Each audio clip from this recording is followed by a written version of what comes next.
Plusieurs classifications ont été proposées pour classifier les différents cas d'édentement partiel en prothèse dentaire. La plus connue de ces classifications est celle de Kennedy-Applegate.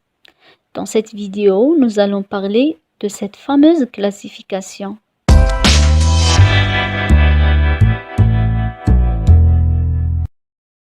En 1923, Edward Kennedy proposa une classification d'édentement partiel fondée sur la situation des crêtes édentées par rapport aux dents restantes, dont la priorité est donnée au secteur postérieur.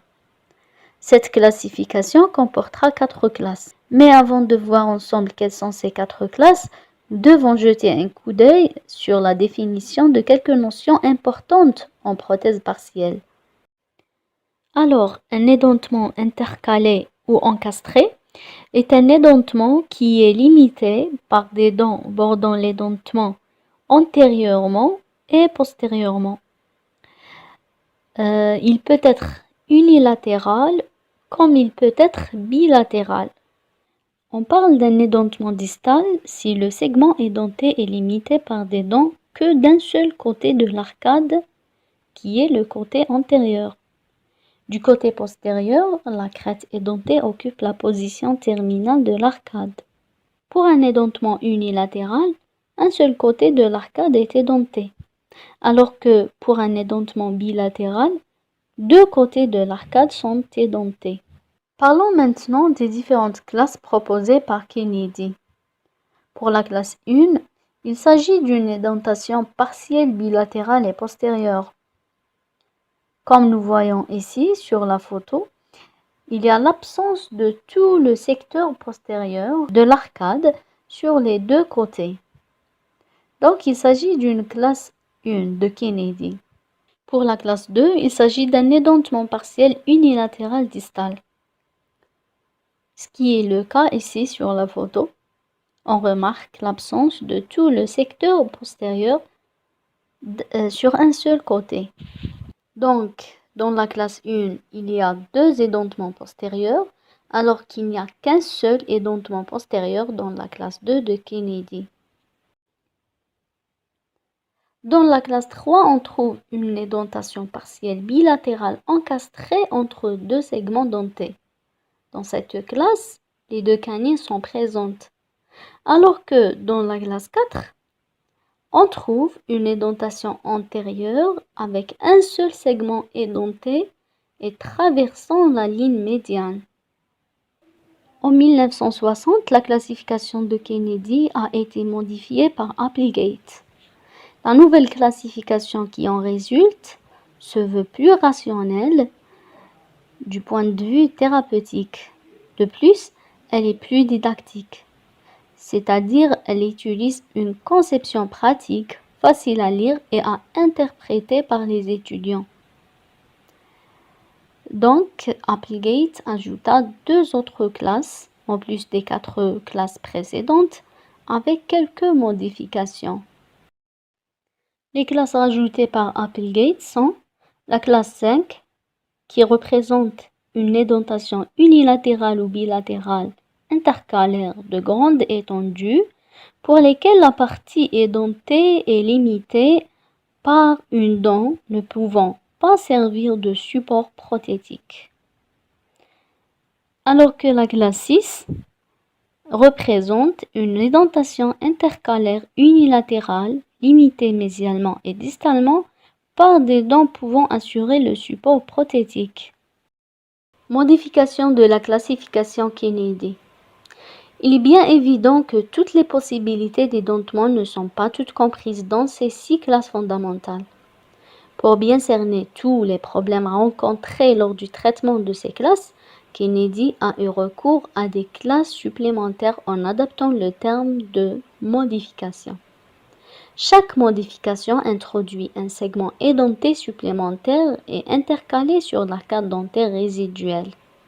Donc, la présence de 1, 2 ou 3 segments édentés encastrés supplémentaires à l'édentement constituant la classe de base s'indique par la classe de base toujours suivie de la mention KA, qui signifie la classification de Kennedy modifiée par Applegate, suivie de modifications 1, 2 ou 3, Exemple, classe 1 de Kennedy-Applegate, modification 1. C'est un édentement distal bilatéral compliqué par un édentement encastré au niveau de l'arcade résiduelle antérieure. Par exemple, au niveau de cette arcade maxillaire, on remarque qu'on a une édentation distale bilatérale compliquée par un édentement encastré au niveau de l'arcade résiduelle antérieure. Donc on aura une classe 1 de Kennedy-Applegate, modification 1. On l'écrit comme suit. Classe 1 de Kennedy-Applegate, mode 1. Même chose pour ce cas-là. On a une édentation distale bilatérale compliquée par deux édentements encastrés au niveau de l'arcade résiduelle antérieure. Donc on aura une classe 1 de Kennedy-Applegate, mode 2. Dans ce cas-là, par exemple, on a une édentation distale bilatérale compliquée par 1, 2, 3 segments encastrés au niveau de l'arcade résiduelle antérieure. Donc, on aura une classe 1 de Kennedy-Applegate, mode 3. Pour la classe 2, Kennedy-Applegate, mode 1, on a un édentement distal unilatéral compliqué par un édentement encastré au niveau de l'arcade résiduelle antérieure. Pour cette arcade, on remarque la présence d'un édentement distal unilatéral compliqué d'un édentement encastré de l'autre côté de l'arcade et d'un autre édentement encastré au niveau de l'arcade résiduelle antérieure. On aura donc une classe 2 de Kennedy-Applegate, mode 2. D'autres situations peuvent être retrouvées. Par exemple, dans cette arcade, on a un édentement distal unilatéral compliqué par un édentement encastré de l'autre côté de l'arcade avec 3 autres édentements encastrés. Voilà le premier, le deuxième et le troisième. Donc, on aura une classe 2 de Kennedy-Applegate, mode 4. Passons aux modifications de la classe 3. Par exemple, dans ce cas-là, on a un édentement bilatéral intercalé sans perte de canine compliqué d'un autre édentement antérieur encastré. Donc, on aura une classe 3, mode 1. Même chose pour cette arcade. On a un édentement bilatéral intercalé postérieur compliqué de 2 autres édentements encastrés. Donc, on aura une classe 3, mode 2, avec bien sûr la présence de la canine. Sur cette arcade, par exemple, on a aussi un édentement bilatéral intercalé sans perte de canine, compliqué de 3 autres édentements encastrés. Donc on aura une classe 3, mode 3. Parlons maintenant des règles d'Applegate pour utiliser cette classification. Tout d'abord, la classification ne précède pas d'éventuelle extraction, c'est-à-dire elle se donne après les dents devant être extraites. Par exemple, dans ce cas-là, on a une classe 3 de Kennedy-Applegate.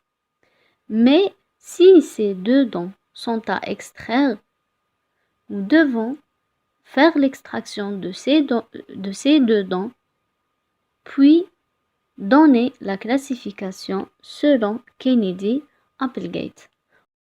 Deuxièmement, si la troisième molaire est absente et non remplacée, elle n'est pas prise en compte dans la classification. Par exemple, dans ce cas-là, la troisième molaire est absente, mais on ne veut pas la remplacer, donc elle ne doit pas rentrer dans la classification. On aura donc une classe 6, selon Kennedy-Applegate. Même chose pour la deuxième molaire. Si elle est absente et non remplacée, elle n'est pas prise en compte dans la classification. 4. L'édentement le plus postérieur prime dans la classification, c'est-à-dire la classe la plus faible en chiffres prime. Autrement dit, l'édentation postérieure constitue toujours l'élément déterminant dans le choix d'une classe. Par exemple, dans cette situation, on a un édentement antérieur encastré avec un édentement postérieur distal. Certains de nous pensent que c'est une classe 4, alors qu'en réalité c'est une classe 2 mode 1, parce que la règle dit que l'édentement le plus postérieur prime dans la classification. 5. Les édentements supplémentaires à ceux déterminant la classification sont à prendre en compte comme une subdivision. Par exemple, sur ce schéma d'arcade, on remarque qu'il y a un édentement distal postérieur. Donc, c'est lui qui prime dans la classification. Et on considère ces 4 autres édentements comme des subdivisions ou des modifications. Donc, c'est une classe de mode 4. Une autre règle très importante indique que l'étendue de la subdivision n'a pas d'importance, c'est-à-dire seul le nombre de subdivisions supplémentaires compte. Enfin, il n'y a pas de subdivision pour la classe 4, car toute surface édentée supplémentaire serait alors forcément située en postérieur et deviendrait de ce fait prioritaire. Sur le premier schéma, nous n'avons qu'un édentement antérieur encastré. Donc c'est une classe 4 de Kennedy-Applegate. Alors que dans le deuxième cas, même s'il y a un édentement antérieur encastré, mais cette classe ne sera pas considérée comme une classe 4 de Kennedy-Applegate, parce qu'on remarque très bien qu'il y a un édentement distal postérieur et un autre édentement postérieur encastré. Donc, la priorité est donnée à l'édentement postérieur distal. On aura donc une classe 2 mode 2 de Kennedy-Applegate. Et bien voilà, si vous avez aimé cette vidéo, n'oubliez pas de mettre un pouce vers le haut. Et si vous avez d'autres suggestions à me proposer, laissez-les dans les commentaires. Et enfin, n'oubliez pas de vous abonner sur ma chaîne en cliquant sur le bouton s'abonner. Merci et on se retrouve dans une prochaine vidéo.